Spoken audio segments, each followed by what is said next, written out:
Adonai lui-même intervienne et qu'il apporte la restauration, la grande restauration à cette nation du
Présence en moi devienne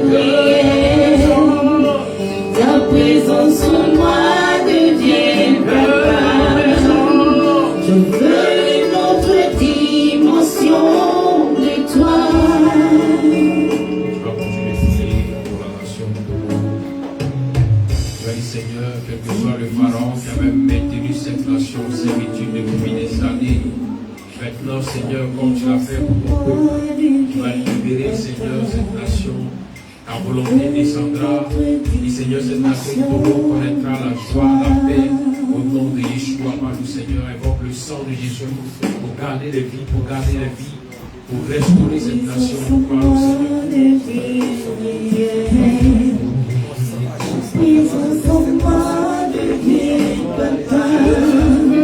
Je veux une autre dimension de toi.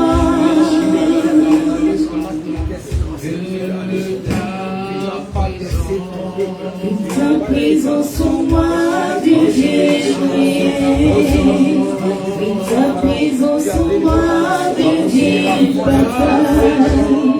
Je veux une autre dimension de toi.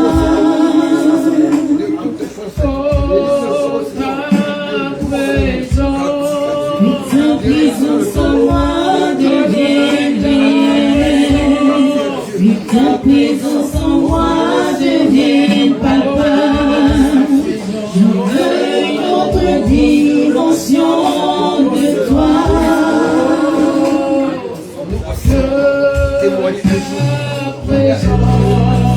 Ta présence en moi devient réelle. Ta présence en moi devient papa. Je veux une autre dimension de toi. Oh, Adonai, ta présence. Ta présence en moi devient réelle. Ta présence en moi devient papa.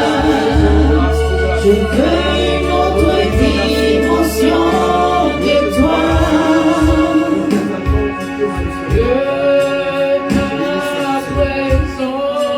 Ta présence en moi devient réelle. Ta présence en moi devient papa. Je veux une autre dimension de toi. Présence en moi devient réelle. Ta présence en moi devient papa. Je veux une autre dimension de toi. Ta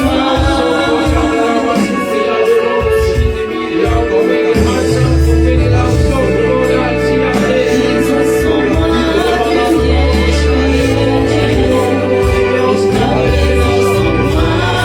devient réelle.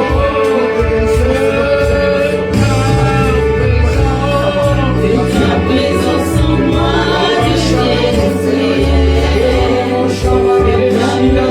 en moi devient papa. Je veux une autre dimension de toi. Là où les peuples ont pleuré, là où ces peuples ont souffert, Adonai, nous entendons que tu interviennes. Là où ces pleurs étaient, Seigneur, dans les difficultés, dans la servitude depuis des années, Seigneur, nous prions, Seigneur, que tu interviennes. Interviens pour cette nation, interviens pour ce peuple, interviens pour ton peuple, Adonai. Interviens pour ton peuple, Shaman. Et l'orado, chante les villes, et les machines de la Hamza. Oh Seigneur,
conduis dans cette nation.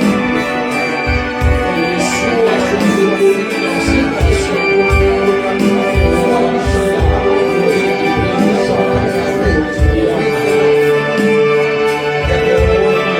sois le conduis dans cette nation.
commences par les Togo. Mais tu n'arrêtes pas seulement au Togo.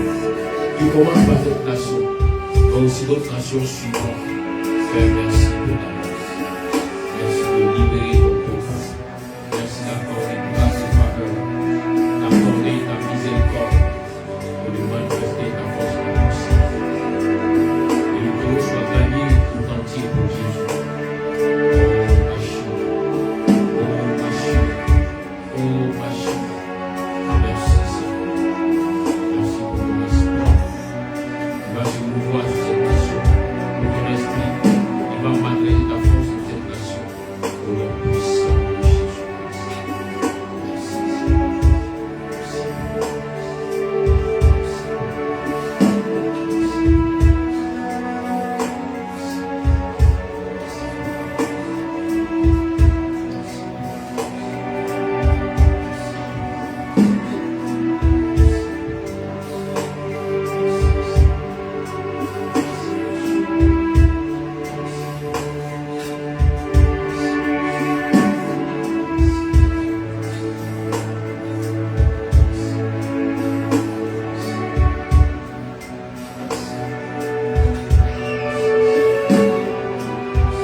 Je vois les fils de cette nation qui retournent dans leur nation parce que la restauration que le Seigneur m'a accordé à cette nation sera tellement grande que le travail sera en abondance.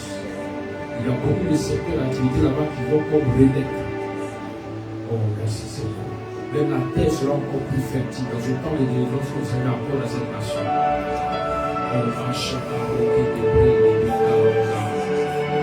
Les choses nouvelles vont être accordées à cette nation de la part d'Adonai. Une grande restauration. Merci Seigneur. Merci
restauration et à la délivrance de la nation du Togo.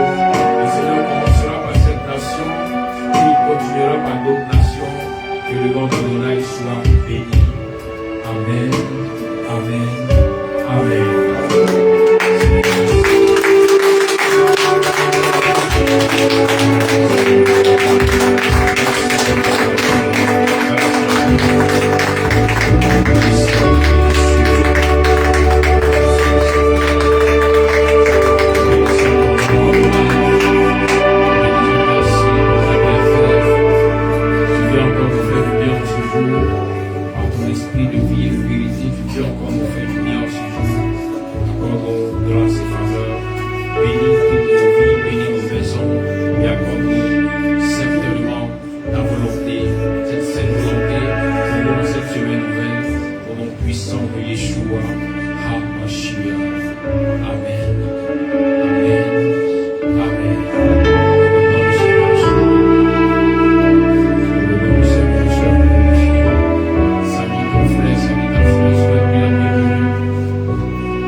Consulte toujours Adonai. Quand viendra ta délivrance, continue de consulter Adonai. 2 Samuel, chapitre 2, à partir du verset 1 au verset 6. On y va. 2 Samuel, le chapitre 2, à partir du verset 1 au verset 6. Je lis la parole du Seigneur. Après cela, David consulta l'Éternel en disant: monterai-je dans une des villes de Juda? L'Éternel lui répondit: monte. David dit: où monterai-je? Et l'Éternel répondit: à Hébron. David y monta avec ses deux femmes, Achinoam de Jezréel et Abigail de Carmel, femme de Nabal. David fit aussi monter les gens qui étaient auprès de lui, chacun avec sa maison, et ils habitèrent dans les villes de Hébron. Les hommes de Juda vinrent, et là, ils poignaient David pour roi sur la maison de Juda. On informa David que c'étaient les gens de Jabès en Galade qui avaient enterré Saül.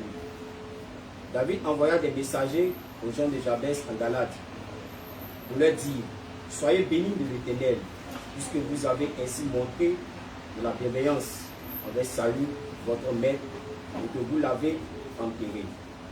Et maintenant, que l'Éternel use envers vous de bonté et de fidélité.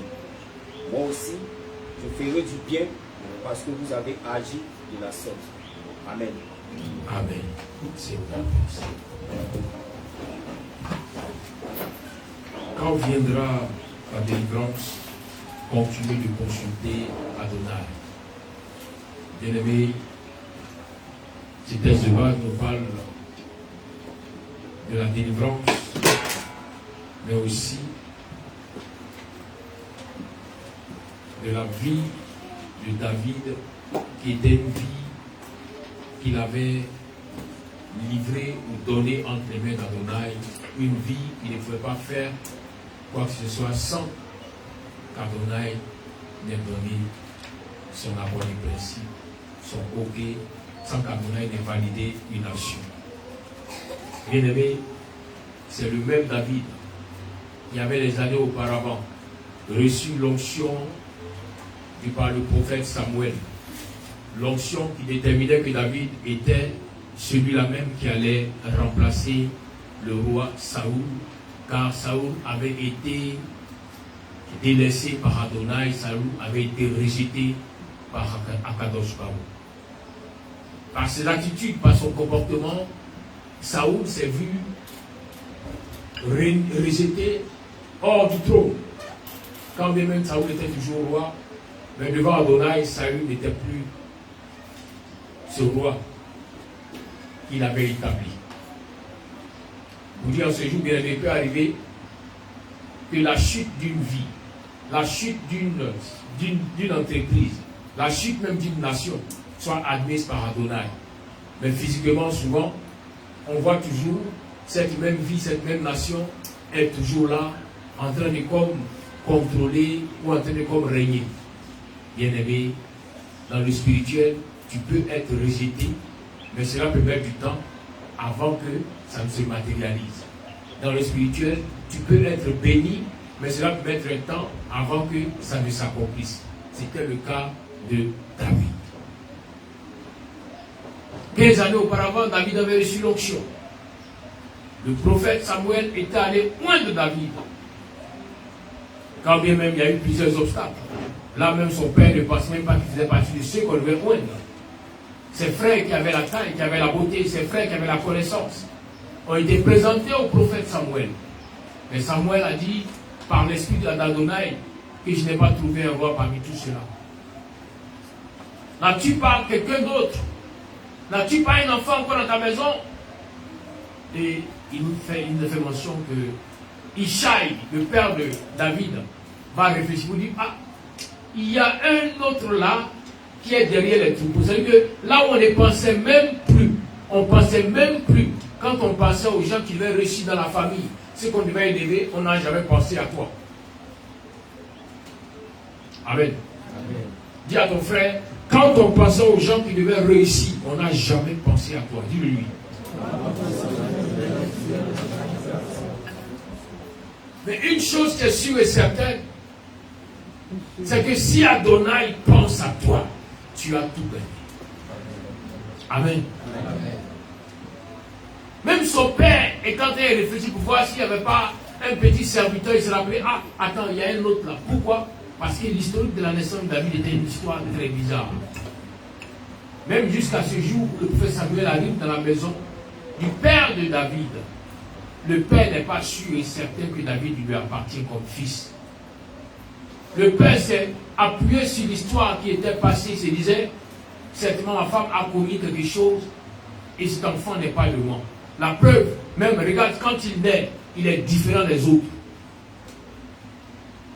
Souvent, il y a des gens qui sont nés dans les familles où ces personnes sont différentes des autres. À tel enseigne que leur différence a permis qu'on puisse les persécuter depuis le départ jusqu'à maintenant. On dirait, mais tout le monde est grand et taille. Pourquoi toi tu es petit comme ça? Tu es sûr que la femme n'a pas trompé le monsieur là. Mais le Seigneur t'a mis à part dès le départ. Est-ce que vous comprenez un peu? Il y a des signes de bénédiction du Seigneur qui sont des signes de démarcation. Le Seigneur montre que tout le monde dans la famille a cette même face, cette même corpulence, mais toi tu viens, tu es une manière différente. Et on se pose la question, mais est-ce vraiment, est-ce que, bien aimé, regarde ton frère, tu dis, depuis le départ, j'ai été démarqué. Et quand le Seigneur veut continuer son action pour témoigner que c'est lui qui a démarqué cette personne, il va prendre la peine même de pousser les uns et les autres à pouvoir peut-être rejeter, haïr, maltraiter la personne. Souvent, on rentre dans les familles, on se rend compte que les gens qui disent qu'ils ont même un parmi eux qu'on traite comme l'esclave de la maison. On se dit, mais pourquoi cela est possible? Bien aimé, cela est de la volonté d'Adonai. C'est pour l'apôtre Paul, pour nous dire plus tard, que toutes choses, il dit, mais toutes choses concourent au bien de ceux qui aiment Dieu. Tu vas assis, tu regardes ton enfance. Comment tu as grandi? Comment tu as souffert? Comment tu pleurais? Tu vas te demander, est-ce que toi aussi tu pourras un jour avoir un chez toi? Comment tu te lamentais? Tu pleurais parce que tu n'avais pas compris que c'était la volonté d'Adonai pour toi. Tu pleurais parce que tu n'avais pas saisi que Dieu voulait te cacher.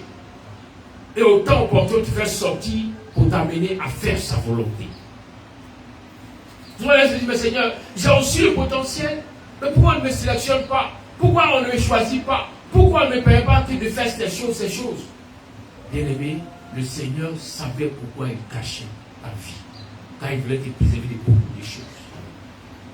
Voilà pourquoi le prophète Ésaïe dit que tu as une flèche aiguë, mais que je te cache dans mon carquois, et qu'au moment venu, je te ferai sortir pour te lancer. Voici comment fonctionne Adonai. David était le choix de Dieu. Depuis le sein de sa mère, David avait été déjà quelqu'un que le Seigneur avait préparé pour accomplir quelque chose. Voilà pourquoi quand il naît, il est roux. Quand il naît, il est différent. Même en matière de taille, il était de petite taille. Il n'était pas aussi grand comme ses frères. David avait subi toutes sortes de travaux pénibles, difficiles. Les travaux qu'on ne doit pas faire, que ne font pas les enfants de la maison, David l'a fait. Parce qu'il n'était pas considéré comme un enfant de la maison. Mais en toutes ces choses, David avait un atout. David avait un potentiel en lui. C'est ce potentiel qui a amené Adonai à aimer David, à dire qu'il est l'homme selon mon cœur. Parce que David a pu diluer tout ce qu'il a traversé sans garder quelque chose dans son cœur. Bien-aimé, souvent, tu as accusé les gens qui t'ont fait souffrir. Tu as accusé les gens qui t'ont humilié. Et tu as eu à garder les choses dans ton cœur. Et tu veux que le Seigneur intervienne. Dieu ne pourra pas intervenir. Si tu crois que tout ce qui t'est arrivé est de la volonté d'Adonai, alors commence à libérer toutes ces personnes que tu avais emprisonnées dans ton cœur. Commence à libérer ton cœur qui était rempli de rancune. Si tu admets que c'est Dieu qui a permis cela depuis ta naissance, n'en veux à personne. N'en veux plus à quelqu'un pour dire non, cet homme-là m'a tellement fait souffrir. Non, dis je bénis ton Seigneur car tu l'as utilisé pour m'amener à être une femme courageuse. Regarde aujourd'hui le résultat de ce que tu appelles souffrance. Ça t'a permis d'avoir un foyer. Regarde tes soeurs qui sont restées dans l'opulence, dans le beurre. À peine même si elles savent préparer une sauce. À peine si elles peuvent préparer du riz. Mais toi, dans la souffrance, le Seigneur a permis que tu sois l'esclave de tes frères et sœurs. Que tu sois la cuisinière de la maison de ton père. Que tu sois le petit manœuvre de la maison de ton père. Mais aujourd'hui, cela fait de toi une personne courageuse. Une personne qui peut se lever, aller lutter quand les autres n'arrivent pas à lutter. Donc là où tu pensais qu'on t'allait faire du mal, bien aimé, en fait, on te préparait à vivre le bonheur. Dis à ton frère, je suis préparé à vivre le bonheur. Je suis préparé à vivre le bonheur. La force de David, c'est qu'il était le dernier, mais il était celui-là qui subissait tout ce qui était négatif. Parce que depuis le bas âge, il était qualifié, traité comme un enfant bâtard, comme un enfant qui avait été fait hors maison. Mais David n'a pas gardé de haine contre ses frères. Au contraire, chaque jour, il voulait s'approcher d'eux pour leur témoigner son amour. Même quand il était rejeté, il faisait tout pour oublier le rejet, mais pour revenir, Il a dit que c'était un jeune homme, qu'il était seulement un enfant qu'on avait amené derrière les troupeaux. Et quand David parle, David dit, Seigneur, tu m'as donné de vaincre le lion et l'ours. Bien aimé, un enfant de 12 ans ne peut pas affronter le lion. Un enfant de 14 ans ne peut pas affronter le lion. En d'autres termes, là où on l'avait conduit hors de la maison, c'était une manière de dire, si le lion l'a mangé là-bas, on est délivré de cet enfant bâtard. Souvent les gens ont pensé que les situations pouvaient t'envelopper, te nuire, te détruire. Mais Adonai n'avait pas encore dit son dernier mot. David a vaincu le lion et l'ours parce que le Seigneur devait accomplir des choses avec lui. C'est-tu pourquoi la sorcellerie n'a pas pu te vaincre jusqu'à maintenant? Parce que le plan de Dieu pour toi, tu n'as pas encore accompli. C'est souhaitant que depuis le sein de ta mère, il avait les regards sur toi. Il y a un plan que tu vas accomplir, venant du royaume des cieux. Et tant que tu ne l'accompliras pas, tu ne pourras pas retourner au royaume des cieux. Voilà pourquoi les sorciers pourront se lever. Les mystiques pourront essayer. Les ténèbres pourront se mouvementer. Mais ils ne pourront pas te nuire. Parce que la main d'Adonai est sur toi. Bien évidemment, même la main d'Adonai sur la vie d'une personne peut amener cette personne à se sentir seule, elle se sentit abandonnée, elle se sentit délaissée, elle se sentit humiliée. Mais c'est la main de Dieu. Plusieurs ont pensé que quand elle la main de Dieu, quand elle descend sur la personne, automatiquement, la personne devient prospère, la personne devient bénie, bien aimée. La main de Dieu, quand elle descend sur ta vie, quand elle se pose, il y a un nouveau commencement qui commence. N'oubliez pas, en Israël, le jour commence toujours le soir, selon la Torah. Donc quand la main de Dieu se pose sur toi, c'est le soir qui commence à se lever sur toi. Le soir, c'est la difficulté. Le soir, c'est là où tu es incompris et incompris. Le soir, c'est là où les gens ne veulent même plus te sentir. Le soir, c'est là où les gens veulent faire tout pour te faire tomber. On dit c'est fini. Mais si Adonai a posé sa main sur toi, que le soir commence à se lever sur ta vie, bien-aimé, tu peux pleurer, mais ne crains pas, car ce que Adonai a dit arrivera. Tu peux pleurer parce que tu traverses le soir, mais le jour finira par se lever. Là où David avait l'amour dans le cœur pour son père, pour ses frères et sœurs, David avait été livré en pâture. On dit laissez-le derrière les troupeaux. Si le lion l'a mangé, on est débarrassé. Parce que ce genre d'enfant là, c'est une humiliation pour la maison. Si on le laisse ici, quand les gens viendront, quand il y aura des visiteurs, qu'on demandera mais qui est cet enfant, on aura du mal à dire que c'est notre frère. Le père dit j'aurai du mal à dire que c'est mon fils. Alors je le livre. Mais malgré cela, la main de Dieu sur la vie de David a toujours empêché la mort de s'emparer de David. Voilà pourquoi le petit David avait vaincu l'ours. Voilà pourquoi le petit David avait tué le lion. Parce que l'esprit supérieur était avec lui. Et à chaque fois que tu vas remarquer que la bonne main de Dieu est sur ta vie, n'ose jamais faire une chose sans consulter Adonai. Cherche-nous à savoir quelle est la volonté du Seigneur pour toi. Qu'est-ce que le Seigneur a préparé pour cette saison, pour ta vie. David a patienté pendant des années. Pendant ces années, ce n'était pas seulement son père et ses frères qui veulent le voir mourir, mais maintenant, le roi de la nation, Saül, voulait voir David mourir. Combien de fois David a fui? Combien de fois David s'est caché? Combien de fois David s'est privé de connaître la beauté de la ville parce qu'il était caché dans la caverne d'Adoula. Il s'est caché dans les forêts parce qu'il était recherché. On le voulait vivant ou mort. David était obligé de fuir. Il a fui. Il s'est caché pendant des années. Pendant des années. Et la parole déclare que 15 années après, le roi Saül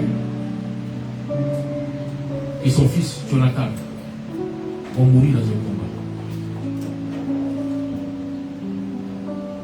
Là où Saül meurt, où David devait se réjouir parce que celui qui l'empêchait d'être roi vient de mourir.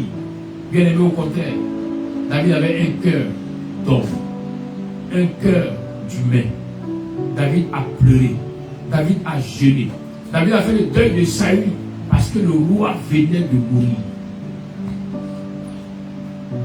Vous voyez, le Seigneur a aimé David.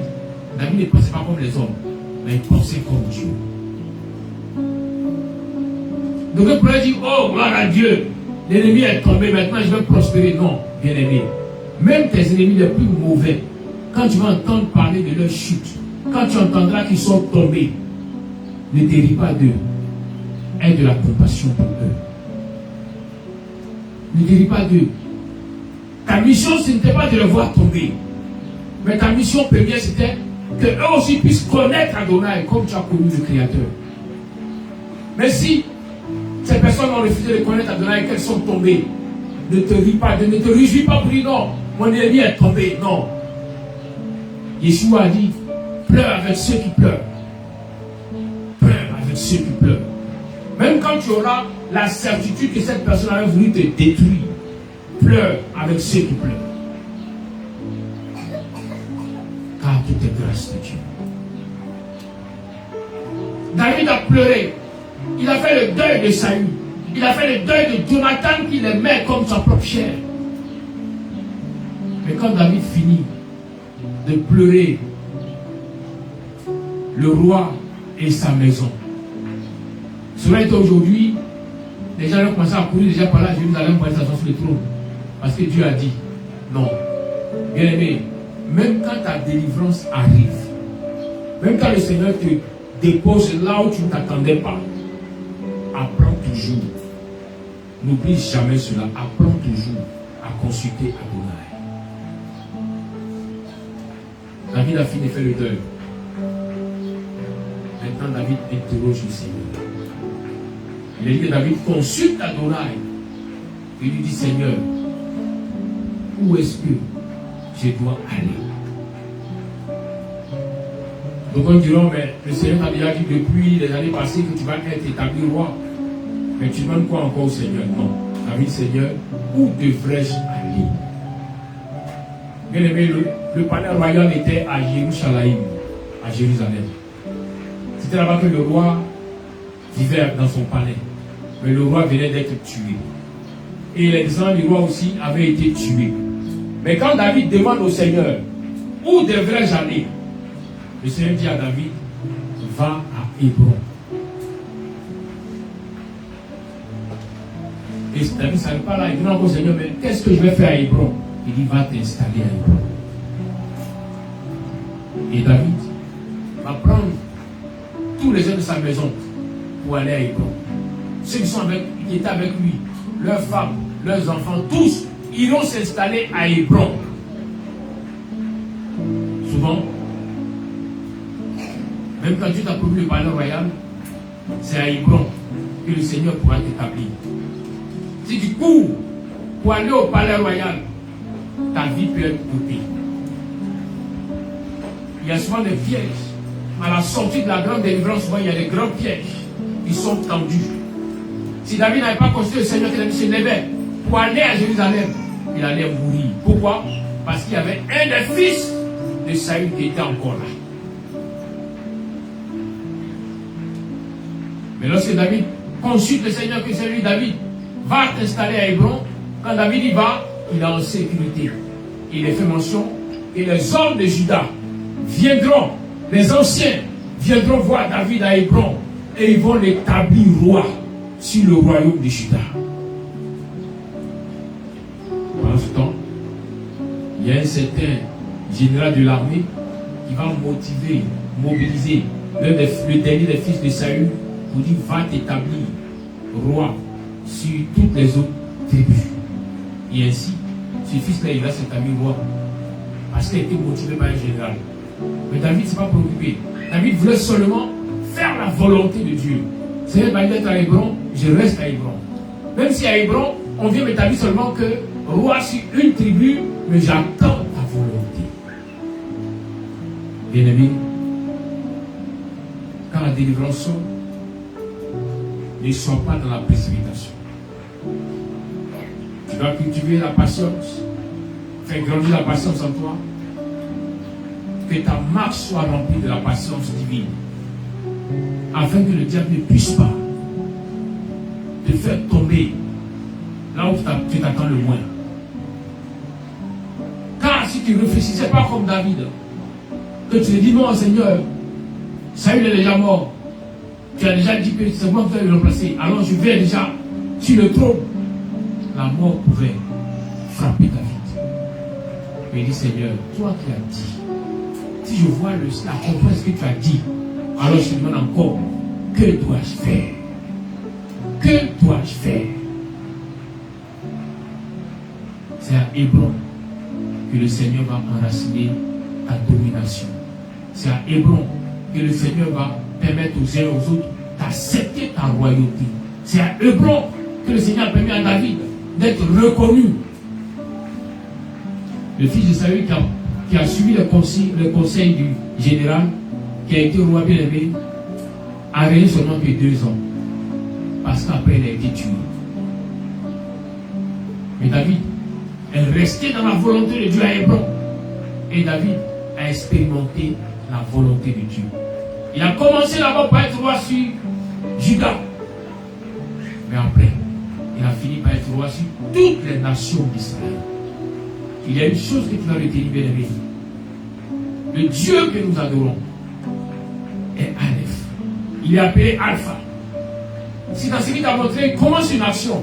Appuie-toi seulement sur l'action qu'il a commencé. Et tu verras qu'il fera le reste. Mais ne sois pas dans la précipitation. S'il commence à accomplir un signe, mais pas ceci, attends-toi à l'accomplissement de tous les autres signes. Voilà pourquoi lorsque le prophète Élisée est retourné vers le roi Akab, quand le Seigneur a dit retourne vers Akab, il va déclarer pour qu'il pleuve. Quand Élisée dit à Akab qu'il va pleuvoir, le soleil était très fort dans le ciel. Mais Élisée monte sur la colline et commence à prier. Il a fait mention que quand Élisée prie, il demande à son serviteur, mais quand tu as le ciel est comment? Son serviteur dit rien n'a changé. Mais Élisée prie parce que le Seigneur a dit retourne. Il va pleuvoir. Élisée a insisté. Élisée a persévéré. Vous savez souvent, beaucoup se disent non, comme le Seigneur a dit, donc c'est facile. Non, au contraire, quand le Seigneur dit que c'est le temps, c'est maintenant que les choses seront plus difficiles. Est-ce que vous comprenez un peu? Remarquez, à chaque fois que le Seigneur a dit c'est le temps, c'est maintenant que tout devient compliqué. Souvenez-vous, quand le peuple d'Israël était en servitude en Égypte, il souffrait. Mais pas comme quand Moïse est venu pour dire c'est le temps. Quand Moïse arrive, les souffrances se multiplient. Parce que c'est le temps. Souvent quand tu es presque sorti des difficultés, tu te rends compte comme si c'était encore plus difficile que toutes les années que tu as connues. Mais c'est ici qui marque que c'est le temps. Le diable va se déchaîner de toutes parts parce que c'est le temps. Pour t'amener à ne pas croire à la parole du Seigneur. Alors que le principe divin, c'est que le Seigneur voit, est-ce que tu crois à ma parole? Malgré que tu vois le contraire se matérialiser. Élie était là en train de prier sur la colline. Son serviteur dit, patron, il y a longtemps je t'ai vu. Avant au moins je croyais que quand tu parles net, automatiquement Dieu fait. Mais maintenant là tu pries depuis je ne vois rien. Le ciel, c'est même que le soleil est fort dans le ciel. Mais les paroles du serviteur d'Élie n'ont pas découragé Élie. Parce qu'il avait reçu la parole d'Adonai. Alors Élie va continuer son action. Il va prier. Il va prier. Il va persévérer dans la prière. Et la dernière fois où Élie va demander à son serviteur comment est le ciel. Le serviteur même, tellement qu'il n'avait pas la foi, dit au maître, je vois un petit nuage comme la paume d'une main. Mais Élie lui dit, si tu as vu le petit nuage, commence à courir parce qu'il va pleuvoir. Souvent, tu es comme Élie à qui le Seigneur a dit, je vais te bénir, je vais te guérir, je vais te restaurer. Mais souvent, tu attends que les gens autour de toi puissent t'encourager, te dire non, ça marche. Bien aimé, ils ne pourront pas te dire que ça marche. Au contraire, quand tu vas te référer à ces personnes, ils vont dire des paroles pour chercher à te décourager. Le Seigneur permet cela pour voir est-ce que tu vas croire à la parole qu'il t'a donnée ou à la parole que les hommes vont te donner.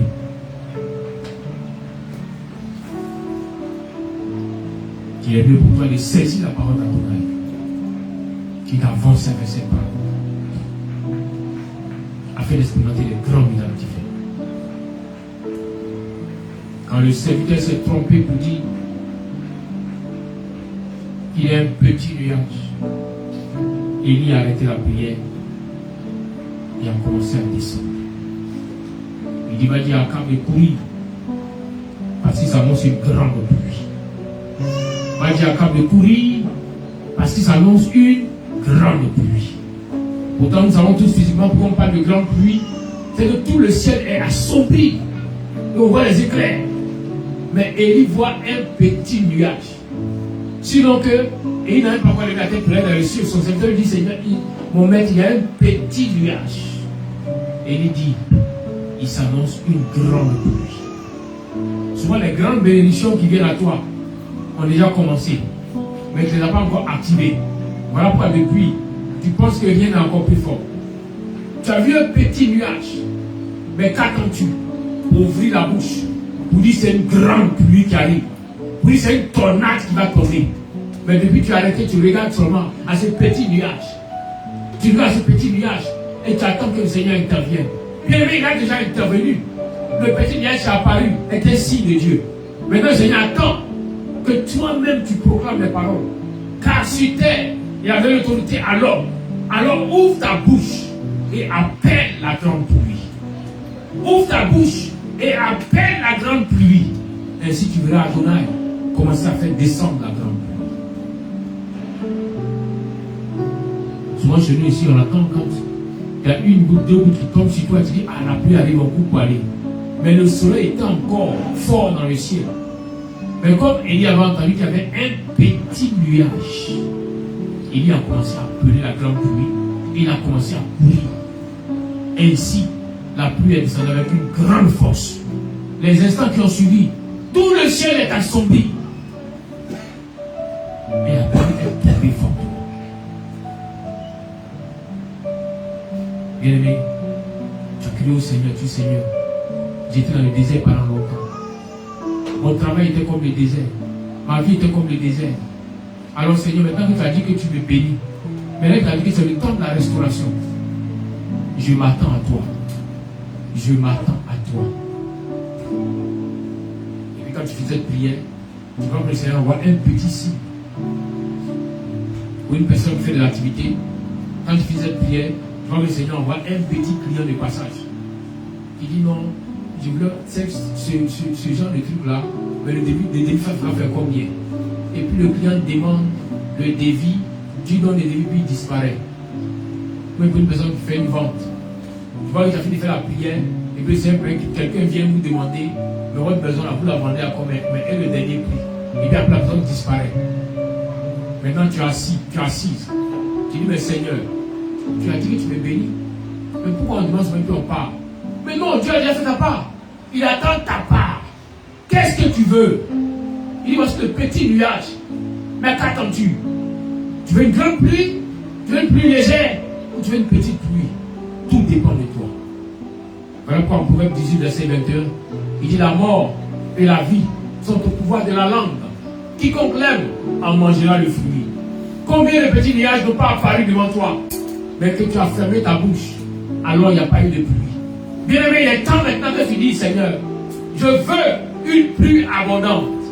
Quand on te dira, patron, partenaire, il y a quelqu'un qui a demandé le prix de la marchandise, tu diras, alléluia. Seigneur, maintenant je vois l'abondance des clients qui viennent à moi. Donc même je veux me dire, au lieu de vendre ça à tel prix, moi je double parce que je veux la chose. Pourquoi? Parce que tu as déclaré. Alors, le monde spirituel s'est mis en branle pour t'amener à toi avoir la chose se matérialiser. Si Élie n'avait pas dit qu'il s'annonce une grande pluie, la pluie n'allait pas venir. Souvent, Dieu a déjà fait sa part. C'est toi seulement que le Seigneur regarde.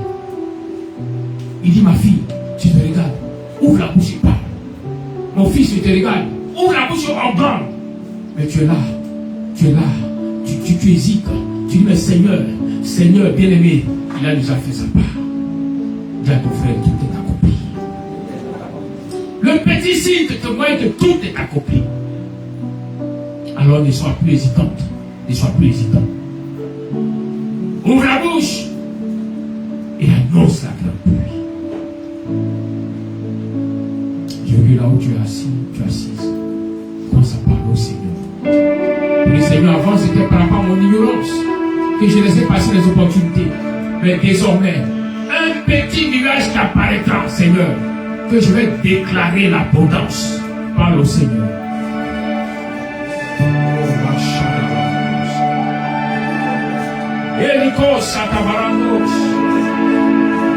Tu étais souffrant. Mais un petit signe de guérison qui est apparu déclare la guérison abondante et tu seras totalement guéri. Tu étais dans la pauvreté. Mais un petit signe qui est apparu comme voulant t'enlever de la poussière déclare l'abondance et la prospérité et tu seras assis à la table de roi. Oh my God.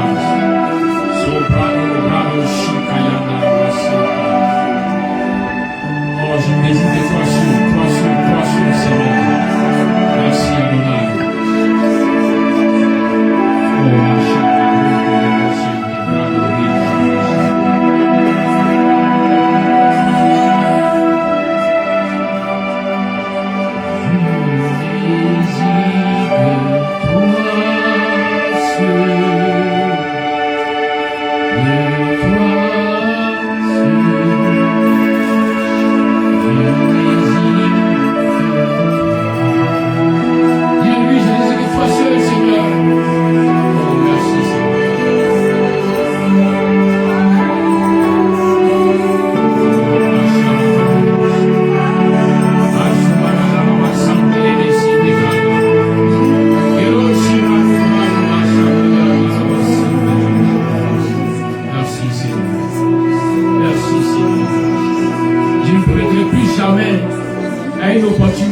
chaque partout.